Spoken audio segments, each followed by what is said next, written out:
जैन धर्म अनुसार द्विदल महापाप क्यों? कंफ्यूजन यह है कि जैन धर्म में द्विदल खाने पर पाप क्यों बताया गया है और क्यों द्विदल भक्षण को त्याग करने को कहा जाता है। सॉल्यूशन जानने के लिए बने रहिए इस वीडियो के अंत तक।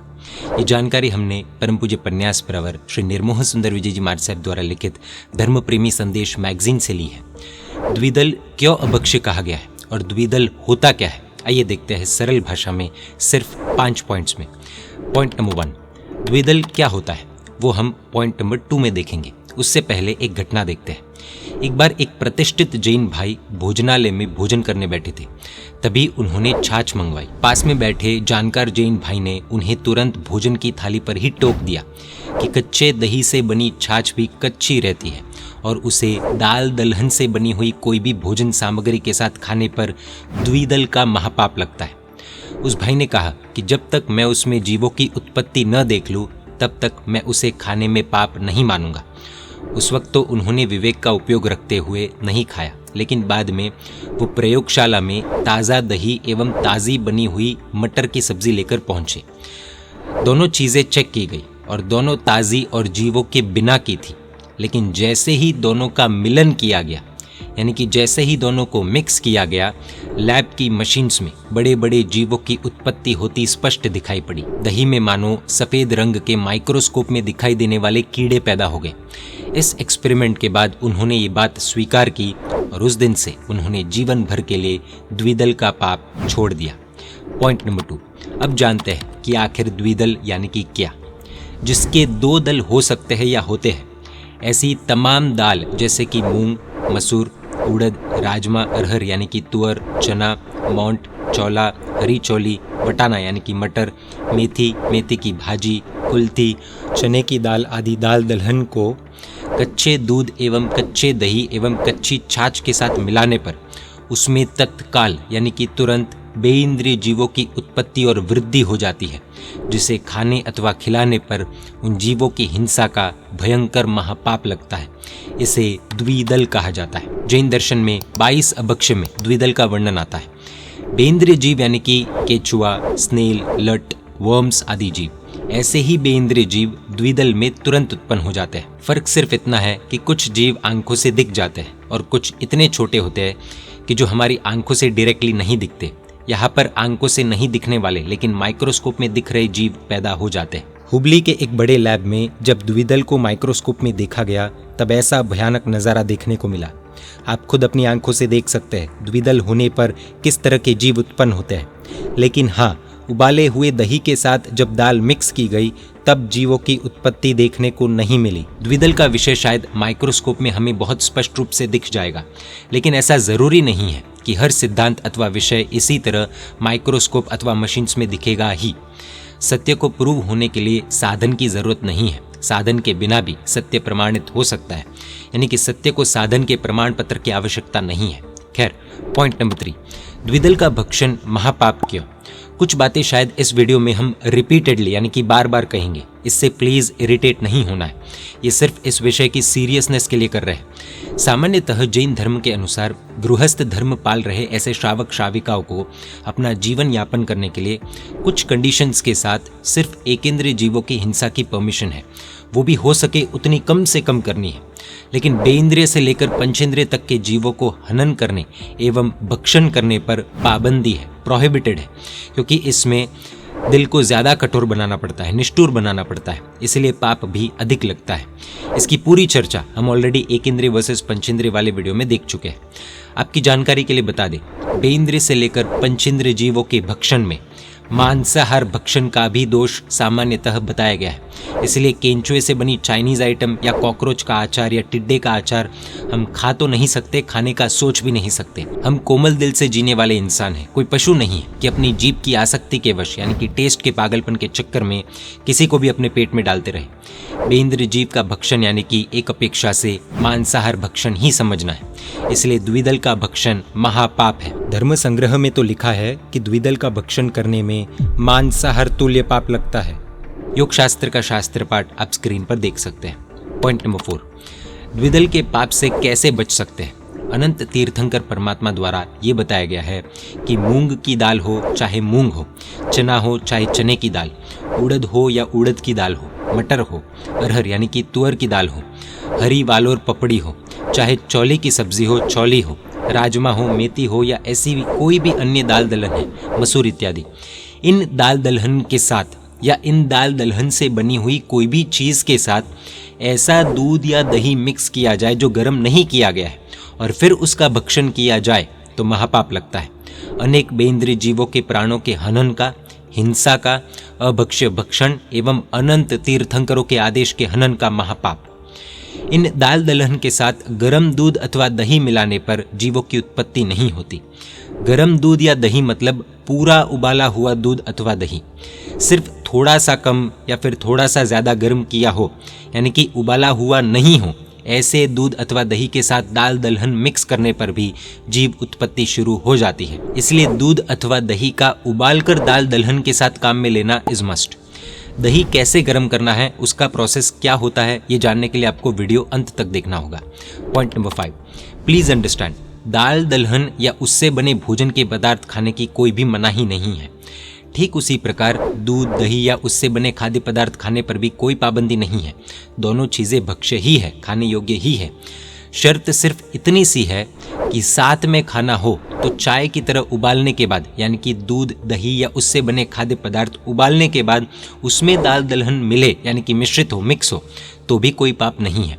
उबाले हुए दूध दही के साथ दाल दलहन मिक्स होने पर जीवों की उत्पत्ति नहीं होती है। फॉर एग्जाम्पल, यदि रायते में चना दाल के आटे यानी कि बेसन से बनी बूंदी डालकर खाना है तो रायता गर्म किए हुए दही से बनाया गया हो और उसके बाद उसमें यदि बूंदी डाले तो कोई पाप नहीं लगेगा। जैसे दाल से बने पापड़ खाए, उसके ऊपर गर्म करने के बाद ठंडी की गई छाछ पिए तो कोई पाप नहीं है, लेकिन उसके ऊपर कच्ची छाछ पी ली तो द्विदल का महापाप लगेगा। सावधानी सिर्फ इतनी ही रखनी है कि यदि कच्चे दूध, दही या उससे बने खाद्य पदार्थ का उपयोग ही करना हो तो दाल दलहन को या फिर उससे बने पदार्थों को जरा सा भी उसमें मिश्रित होने से बचाना है। ये तो हमने जाना कि द्विदल क्या होता है और वो अभक्ष्य क्यों है। द्विदल का पाप रोजमर्रा की जिंदगी में कैसे होने की संभावना है और द्विदल के महापाप से बचने के लिए क्या सावधानी रखनी है, आइए जानते हैं 18 पॉइंट्स में। ये 18 पॉइंट्स पूरे फोकस के साथ देखिएगा। सावधानी नंबर 1, एक बात खास समझने जैसी है कि सिर्फ कच्चा दूध या कच्चे दही से बनी चीज़ें काल के अनुसार खाने में कोई पाप नहीं है, लेकिन वही चीज़ें जैसे कि श्रीखंड, छाछ, लस्सी, दूध का क्रीम इत्यादि दाल दलहन के साथ खाने पर ही महापाप के भागीदार हम बनते हैं। यदि दोनों अलग अलग हो तब भक्ष्य है, लेकिन मिक्स होने पर ही वो अभक्ष्य बन जाते हैं। ये दोनों रसोई में बनाते वक्त मिल जाए तो भी महापाप, थाली में यदि मिल जाए तो भी महापाप, हाथ में मिल जाए तो भी महापाप। खाते वक्त पहले कच्चे दही से बना श्रीखंड खाया और उसी झूठे मुंह से उड़द मूंग का बना हुआ पापड़ खाया तो मुंह में मिक्स होने पर भी द्विदल का महापाप लग जाता है। हालांकि बिना गर्म की गई कच्ची छाछ आदि पीने के बाद मुंह को पानी पीकर एकदम स्वच्छ कर लिया हो तो उसके ऊपर दाल दलहन की बनी कुछ भी चीज़ खाने पर द्विदल का पाप नहीं लगेगा।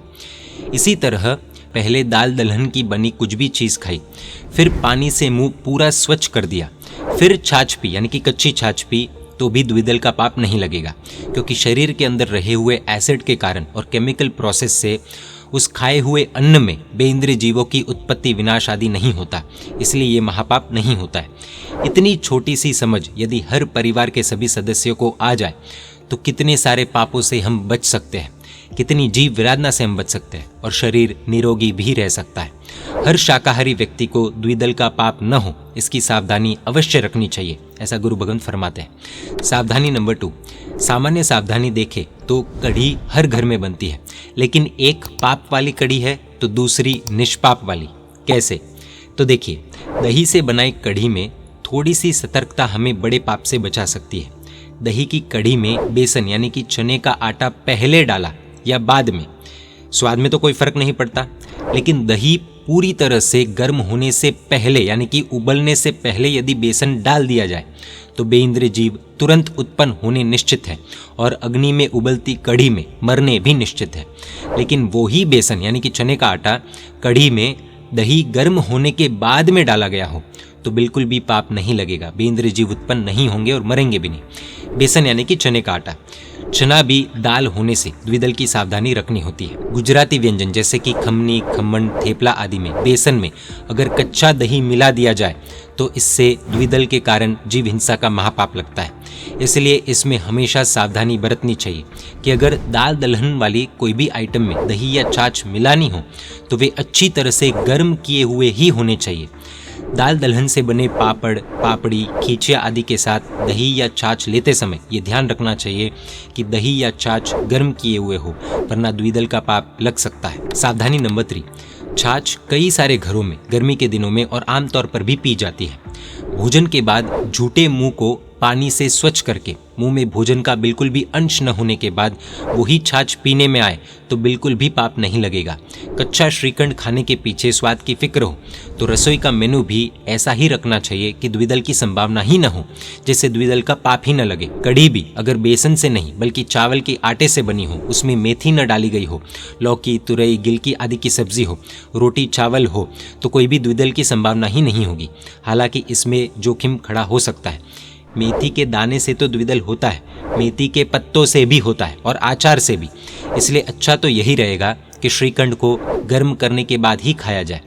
जैसे घर पर मेथी की भाजी की सब्जी बनी हो और साथ में पुलाव और दही हो, तब मेथी की भाजी के साथ एवं पुलाव में डाले गए मटर के साथ कच्चा दही द्विदल हो जाता है। इसलिए इस दही को पक्का कर लेना चाहिए, पूरी तरह से उबाल देना चाहिए। पक्का यानी कि पूरा उबाला हुआ दही। सावधानी नंबर 4, आमरस में कच्चा दूध ही कई बार डाल दिया जाता है, क्योंकि दूध गर्म करना, फिर ठंडा करना, फिर आमरस में मिक्स करना बहुत झंझट वाला काम हो जाता है। घर पर तो फिर भी हम ये कर देते हैं, लेकिन सामूहिक भोज में ये सब बहुत हेक्टिक हो जाता है। इसीलिए रसोई बनाने वाले आमरस में कच्चा दूध डाल देते हैं। अब आमरस देखकर जीभ किसी की भी लपलपाती ही है। व्यक्ति थाली में लेकर आमरस पिएगा, 2-3 बार टेस्ट से पिएगा। पीने के बाद उसी थाली में उन्हीं हाथों से दाल चावल खाएगा। वो ये सोचेगा कि आज तो मज़ा आ गया। इस मज़ा की सज़ा मिलेगी तब नानी याद आ जाएगी। देखिए, आमरस जिस थाली में लिया पहले तो वो थाली चलती नहीं, फिर जिस हाथ से पिया वो हाथ धोए नहीं, साफ किए नहीं। जिस मुंह से आमरस पिया वो मुंह भी साफ और स्वच्छ किया नहीं। दाल चावल खाते ही बेइंद्रिय जीव थाली में, हाथ में एवं मुंह में उत्पन्न हो जाएंगे। इसी तरह से बाकी सब चीज़ों में भी समझना है, जैसे कि पापड़ और छाछ, जैसे कि दही की चाट आइटम के ऊपर डाली जाती नमकीन सेव, जैसे दही की आइटम और दाल चावल आदि। प्लीज़ नोट, ये चीज़ें अभक्ष्य नहीं है। यानी कि हम ऐसा नहीं कह रहे कि कच्चे दूध वाला आमरस नहीं पीना है या फिर पापड़ नहीं खाना है या फिर दही वाली आइटम नहीं खानी है। हमारा कहना सिर्फ इतना है कि कच्चे दूध या दही से बनी आइटम हो तो दाल दलहन के साथ नहीं खाना है। दोनों का मिक्सिंग थाली में, हाथ में या मुंह में नहीं होना चाहिए, बस। सावधानी नंबर 5, कुछ लोगों को द्विदल का मतलब सिर्फ कच्चे दही और दाल का मिश्रण लगता है, लेकिन नहीं, ये अधूरी जानकारी है। सिर्फ कच्चा दही ही नहीं बल्कि कच्चा दूध एवं कच्चे दही से बनी छाछ के साथ दाल दलहन अथवा दाल दलहन से बनी कोई भी चीज़ मिश्रित होने पर बेइंद्रिय जीव उत्पन्न हो जाते हैं। कच्चे दूध, दही, छाछ, श्रीखंड आदि के साथ नमकीन सेव, भुजिया, सेव की सब्जी, दाल के छिलडे, इडली, वड़ा, डोसा, उत्तपम, बोंडा आदि, मूंग उड़द के लड्डू, दालिया की चटनी आदि खाने से द्विदल का पाप लगता है। तेल जो नमकीन इत्यादि तलने में यूज़ किया जाता हो, कई बार वो तेल फिर से बाद में यूज़ करने के लिए अलग रख दिया जाता है। अब मान लीजिए तेल में दाल दलहन की कोई चीज़ तली हो, सेव इत्यादि नमकीन तला हो, तो दाल दलहन का अंश तेल में रहता ही है। अब इसी तेल को फिर से कच्ची छाछ, दही में यूज़ नहीं करना है, यानी कि ऐसे तेल से कच्चे दही में तड़का नहीं लगाना चाहिए। सावधानी नंबर 6, द्विदल के पाप से बचने के लिए जैन साधु साध्वी जी भगवंत क्या करते हैं।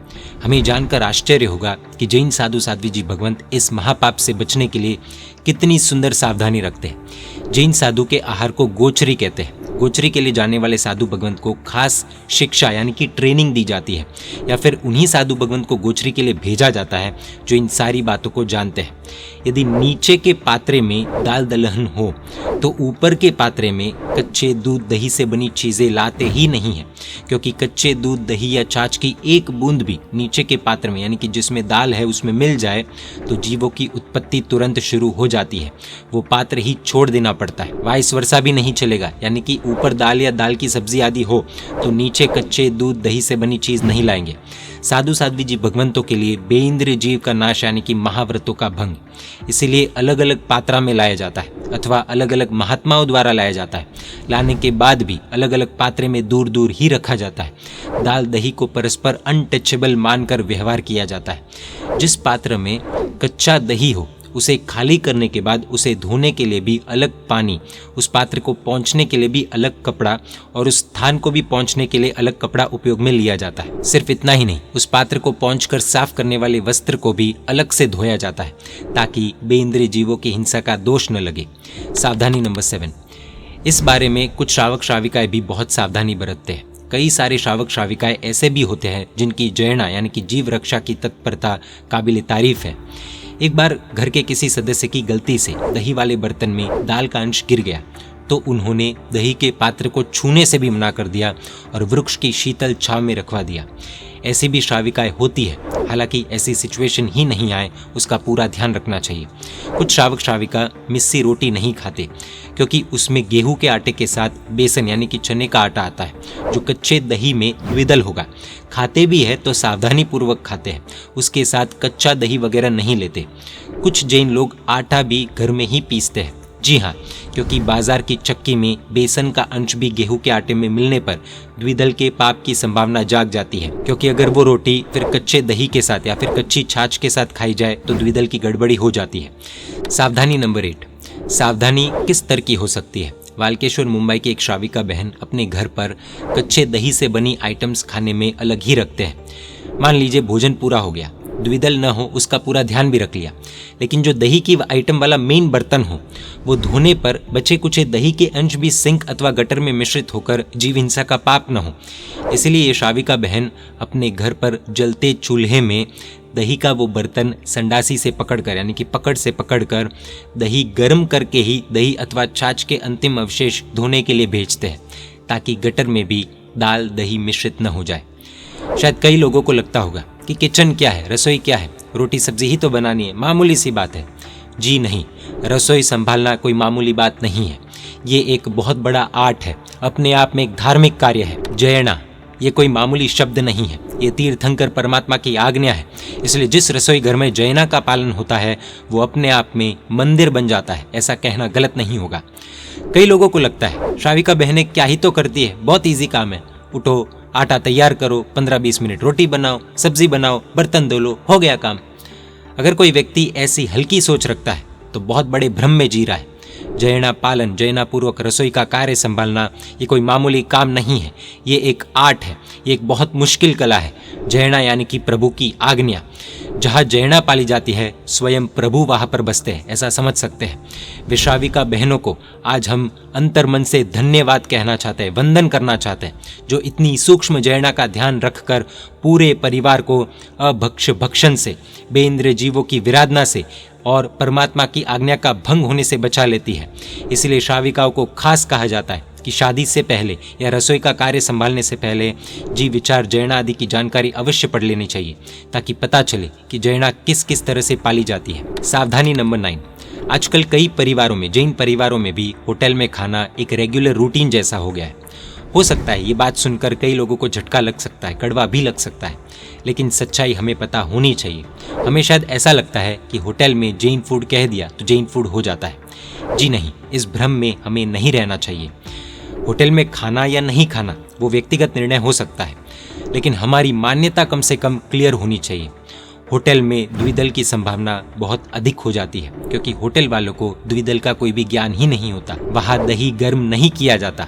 होटल में बनाने वाला कोई जैन श्रावक या श्राविका नहीं है, या बनाने वालों के ऊपर कोई जैन श्रावक या श्राविका नहीं है, ना ही उन्हें जयना की जानकारी है। पानी छानना तो बहुत दूर का रहा, कच्चे दूध दही के साथ दाल दलहन मिश्रित न हो इसकी संभावना न के बराबर हो जाती है।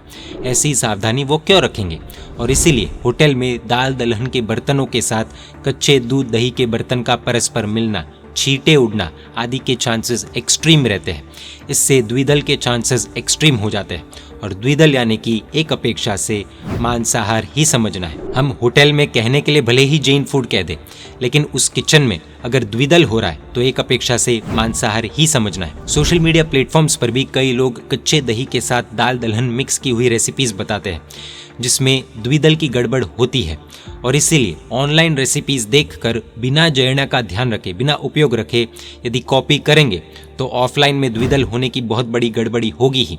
इसलिए सावधानी रखनी है, सतर्कता रखनी है। आयुर्वेद में भी उड़द दही को मिक्स करके खाने में विरुद्ध आहार का दोष बताया गया है। हालांकि स्वास्थ्य की दृष्टि से हानिकारक है इसलिए मना किया है, लेकिन यदि हम धर्म की दृष्टि से, जैना की दृष्टि से, प्रभु आज्ञा की दृष्टि से देखें तो जिन आज्ञा पालन का लाभ भी मिलेगा।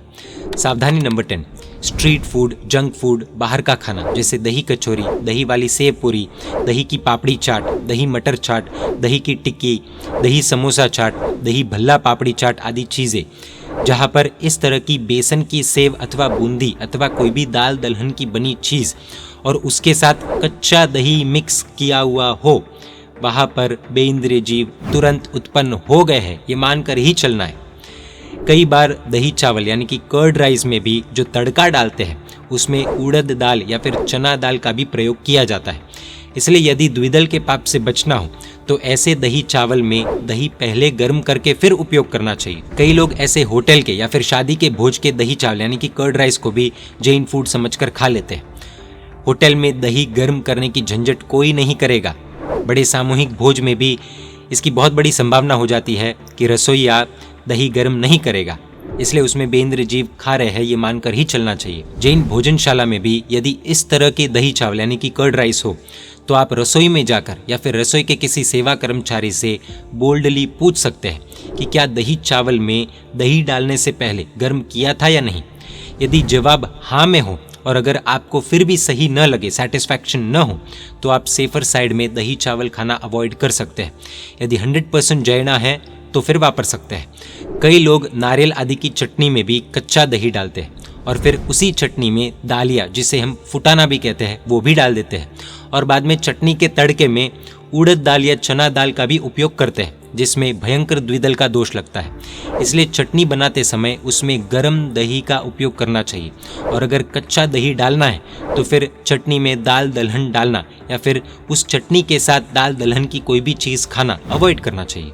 सावधानी नंबर 11, गुरु भगवंतों का कहना है कि कम से कम सब लोग इतना तो प्रण ले कि द्विदल के महापाप से बचने के लिए इसकी सूक्ष्म बातों को किसी ज्ञानी सद्गुरु के पास बैठकर अवश्य समझेंगे। और यदि द्विदल का पाप धर्म के क्षेत्र में अथवा किसी भी क्षेत्र में हो रहा है तो उसे रोकने के पूर्ण प्रयास करेंगे। हमारे रुकवाने पर भी कोई नहीं रुकेगा तो हम उस तथाकथित धार्मिक भोज का पूर्ण रूप से बहिष्कार करेंगे। दही या दूध को बिना उबाले ही डाल दिया गया हो ऐसे दही वड़े, ऐसे क्रीम सलाद, आम रस, छाछ, श्रीखंड, बूंदी दाने का दही का रायता, दही की दिल्ली चाट इत्यादि नहीं खाएंगे और ना ही अन्य को खाने देंगे। मसूर, राजमा, मोंट, मूंग, उड़द, अरहर, कुल्थी, मेथी दाना, तुअर, चना, चौली, मटर इत्यादि दाल दलहन यानी कि जिसके 2 दल तोड़ने पर होते हैं उससे बने कोई भी खाद्य पदार्थ को कच्चे गोरस से दूर रखेंगे, यानी कि दूध दही से दूर रखेंगे। पूज्य गुरु भगवंत कहते हैं कि धार्मिक अथवा कोई भी सामूहिक भोज, यहाँ तक कि शादी के भोजन में भी द्विदल का पाप न हो, इसलिए जहाँ भोजन तैयार हो रहा हो वहाँ बर्तन दूर दूर ही रखने चाहिए। और जैना का पालन करवाने के लिए 1-2 जानकार व्यक्ति को हमेशा उधर हाजिर रहकर नजर रखनी चाहिए। हर संघ में कुछ लोगों को विशेष जैना की ट्रेनिंग लेनी चाहिए ताकि जब भी उस शहर अथवा गांव में कोई भोजन का कार्य हो तो वे लोग ड्यूटी दे सके। ऐसे कड़क श्रावक एवं श्राविकाएं हर संघ में तैयार होने चाहिए। सावधानी नंबर 12, मुंबई के मलाड के विजयभाई दाड़ी नाम के सुश्रावक ने एक किस्सा बताया था। सुबह की नवकार्सी यानी कि नाश्ता एक संघ में था। दूसरी बार महात्मा चाय बहोरने के लिए चौके में आए। उस वक्त चाय खत्म होने के कारण दूसरी बार की रखी हुई थी और उसमें अभी अभी कच्चा दूध डाला गया था जो पूरा उबला भी नहीं था। जल्दी जल्दी में किसी अज्ञानी व्यक्ति ने महात्मा को गैस पर रही बड़ी भगोनी में से जग भरकर चाय बहोरा दी। तभी पीछे पीछे ये श्रावक विजय भाई दौड़ते हुए गए और महात्मा को सतर्क किया कि अभी आप जो चाय ले गए हो वो बेसन से बनी सेव या गांठिए के साथ मत लेना, द्विदल हो जाएगा। इसलिए अलग से चाय पी लेना क्योंकि चाय में डाला गया दूध अभी कच्चा है। गुरु भगवंत ने उस श्रावक की जैना को नमस्कार किया। सावधानी नंबर 13, अब व्यक्तिगत रूप से देखें तो कई लोगों के दांत ऐसे होते हैं कि दांतों के बीच खाना फंस जाता है। कुल्ला करने के बाद भी मुंह यदि साफ नहीं होता तो ऐसे व्यक्तियों को दाल दलहन की चीज़ें खाने के बाद कच्चा दूध या कच्चा दही आदि अवॉइड करना चाहिए। इन शॉर्ट सबसे बेस्ट सोल्यूशन यही है कि दही को गर्म कर दो, फिर सावधानी रखने की झंझट ही नहीं। फिर से एक बार कह देते कि गर्म यानी कि थोड़ा या ज़्यादा गर्म नहीं, पूरा उबालना चाहिए। एक और सेफ्टी ये है कि सामूहिक भोजन कार्यक्रम में, फिर चाहे वो शादी का हो या कहीं भी हो, जहां हम 100% श्योर ना हो कि जैना का पालन हो रहा है, थोड़ा सा भी डाउट हो, वहाँ या तो भोजन करना ही नहीं चाहिए, और करना ही पड़े तो कम से कम दही की चीज़ें, दूध की चीज़ें पूरी तरह से अवॉइड करनी चाहिए। लीलोतरी तो विशेष अवॉइड करनी चाहिए जैना के कारण। सावधानी नंबर 14, अधिकांश लोगों की शिकायत होती है कि गर्म करने पर दही फट जाता है या फिर बेस्वाद बन जाता है। उसका भी निवारण है कि 10 किलो दही में 100 ग्राम चावल का आटा मिश्रित कर दिया जाए और फिर गर्म किया जाए तो दही फटेगा भी नहीं, बेस्वाद भी नहीं बनेगा और जल्दी से गर्म भी हो जाएगा। पूरा गर्म करने के बाद ठंडा करके उसमें से कुछ भी बना सकते हैं। द्विदल के पाप से हम बच सकते हैं। यहाँ पर कुकर में दही कैसे गर्म कर सकते हैं उसको प्रैक्टिकली देखेंगे ताकि सब अपने अपने घर पर इसका अच्छे से पालन कर सके। प्रोसेस बहुत सिंपल है। दही के बर्तन में ही दही को छुरी से सुधारा जाएगा, काटा जाएगा, यानी कि लाइंस किए जाएंगे बीच में, या फिर इस तरह से आप घुमा भी सकते हैं। जिस तरह खम्मन को काटा जाता है उसी तरह दही में भी करना है, इस तरह से। इससे दही में रहा हुआ पानी पूरे बर्तन में फैल जाएगा। बाद में कुकर में 2 बार सीटी बजे तब तक वेट करना है। 2 बार सीटी बज चुकी है यानी कि दही यूनिवर्सली पूरी तरह से गर्म हो चुका है। पूरे बर्तन का कोई भी हिस्सा गर्म होने से बाकी नहीं रहेगा। सावधानी नंबर 15, बहुत दुख के साथ कहना पड़ रहा है कि आजकल धर्म के क्षेत्र में भी द्विदल का पाप खुलेआम घुस चुका है और बढ़ने लगा है। आजकल के अधिकांश स्वामी वात्सल्य यानी कि धार्मिक कार्यक्रमों के भोजन में बन रही दही के खाद्य पदार्थ के कारण द्विदल का महापाप समस्त संघों के उन सदस्यों के सर पर कलंक बनकर चिपक रहा है जो अज्ञानी बनकर उस भोज को मस्ती से खा रहे हैं और जो भक्ति के नाम से उसे खिला रहे हैं। पाप के स्थानों में पाप हो समझा जा सकता है, लेकिन धर्म के स्थानों में पाप महापाप बन जाता है। अतः स्वामी वात्सल्य में द्विदल का पाप नहीं घुसना चाहिए। आपको एक हैरान कर देने वाली घटना बताते हैं जिसके बाद सभी संघों के अग्रणी भी शायद एक्शन मोड में आ जाएंगे। एक बहुत बड़े जैन संघ में कई वर्षों से स्वामी वात्सल्य में यानी कि धार्मिक सामूहिक भोजन में कच्चे दही से बना श्रीखंड परोसा जाता था। भोजन में दाल दलहन की चीज़ें भी होती ही है, जैसे कि बेसन दाल आदि का नमकीन, फिर दाल आदि की सब्जी, तो द्विदल होना स्वाभाविक है। अर्थात स्वामी वात्सल्य में बेइंद्रिय जीवों की भयानक हिंसा। वहां पर एक धार्मिक परिवार था जिसने इस स्वामी वात्सल्य का बॉयकॉट करना शुरू कर दिया। प्रतिष्ठित परिवार होने से संघ के कई लोग उन्हें आने के लिए आमंत्रण करते थे, फोर्स करते थे, लेकिन उनका कहना एकदम क्लियर था, जहां मेरे परमात्मा की आज्ञा की इस तरह धज्जियां उड़ाई जाए वहां हम कदम भी नहीं रखेंगे। स्वाद के कारण कुछ समय तक एक अच्छे दही का श्रीखंड बनना रुका नहीं, अर्थात बेइंद्रिय जीवों की हिंसा नहीं रुकी। आखिरकार एक बार एक बड़े प्रभावक एवं तपस्वी आचार्य भगवंत वहां पर पधारे। उनकी निष्ठा में ये स्वामी वात्सल्य होने वाला था, और स्वामी वात्सल्य में तो गुरु भगवंत को गोचरी बहराने का लाभ भी मिलता ही है। ये प्रतिष्ठित परिवार का सदस्य जो बॉयकॉट मोड में था वो पहुंचे आचार्य भगवंत के पास और नम्रता पूर्वक कह दिया कि साहिब जी, अगर आप इस स्वामी वात्सल्य में निष्ठा देते हैं तो आपको ये कच्चे दही का श्रीखंड रुकवाना पड़ेगा, वरना आपको भी इसका पाप अवश्य लगेगा। देखिए, एक श्रावक की गीतार्थ था। गुरु भगवंत ने पूरी बात जानी और संघ के अग्रणियों को बुलाया और कह दिया कि यदि मेरी निष्ठा चाहिए और यदि आप चाहते हैं कि मेरे शिष्य वहाँ गोचरी के लिए आए तो द्विदल नहीं चलेगा, यानी कि कच्चे दही का श्रीखंड नहीं चलेगा। बेइंद्रिय जीवों की हिंसा बिल्कुल नहीं चलेगी। हमारे लिए प्रभु और प्रभु की आज्ञा सर्वोपरि है, और यदि आपको वो श्रीखंड की परंपरा चलानी हो तो ना मेरी निष्ठा मिलेगी ना ही मेरे साधु उधर आएंगे। अब फैसला आपको करना है।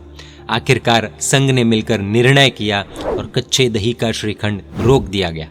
इस भयानक जीव हिंसा को रोकने के लिए उस भाई की जितनी अनुमोदना की जाए कम है।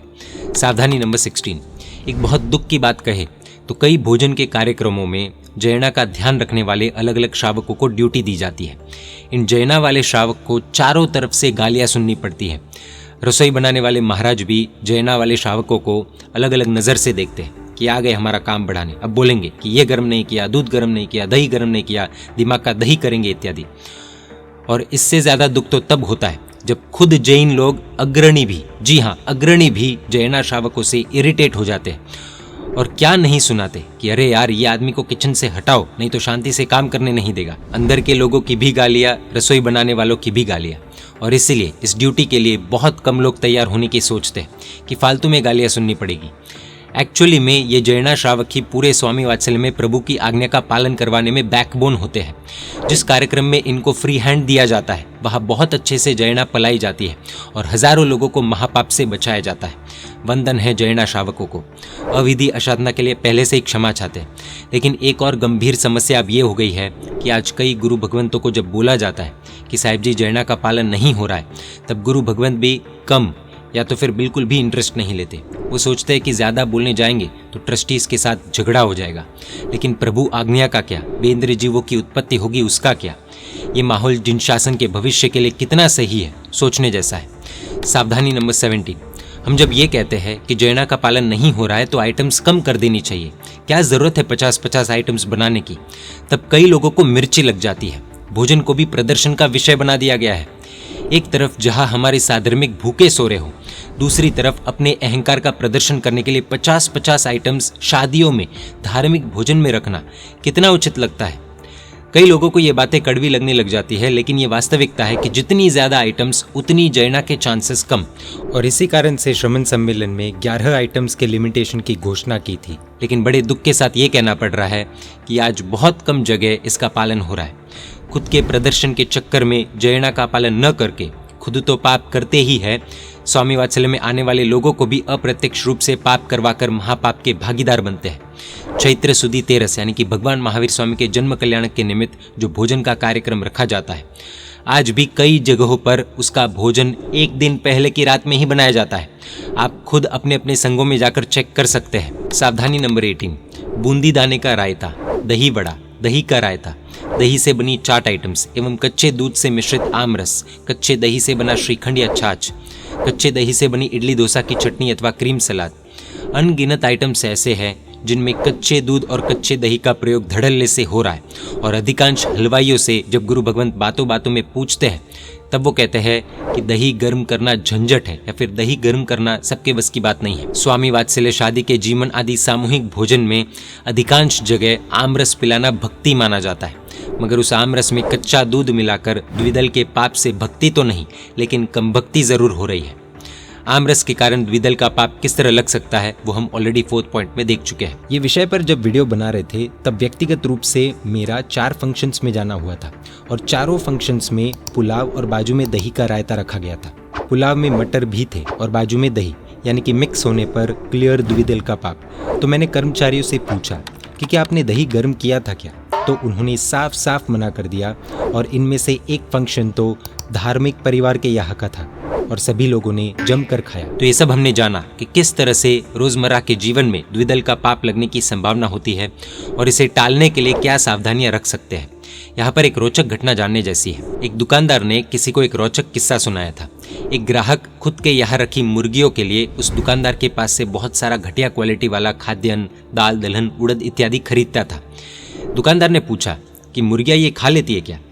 उस ग्राहक का उत्तर था कि वैसे तो ये घटिया किस्म का सड़ा हुआ ये अन्न पहले नहीं खाती थी, मगर बाद में मैंने उसमें छाछ दही मिलाकर देना शुरू किया और आप आश्चर्य करेंगे, जो दाल दलहन को देख मुर्गियाँ मुंह फेर लेती थी उसमें दही छाछ मिलाने के बाद से वो बड़े चाव से इसे खा लेती है।